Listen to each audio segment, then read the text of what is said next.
अस्सलामु अलैकुम वरहमतुल्लाहि वबरकातुहू। ख्वाबों के मुतल्लिक़ अक्सर लोग सवालात करते हैं और ख़ुसूसन कोई बुरा ख्वाब देख लिया जिसमें कोई नुकसान, कोई बीमारी, कोई परेशानी, कोई तंगी, इसको देखा तो इंसान परेशान हो जाता है। रसूल मुकर्रम सल्लल्लाहु अलैहि वसल्लम ने बुरे ख्वाब से मुतल्लिक़ चंद एहतियाती तदाबीर बयान फरमाई।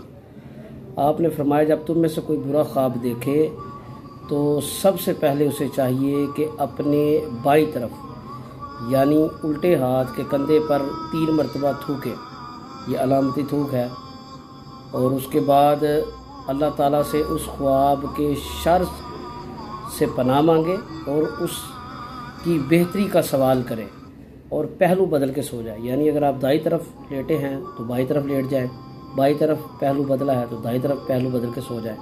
अल्लाह ताला हम सबको अपनी हिफ्ज़-ओ-मान में रखें।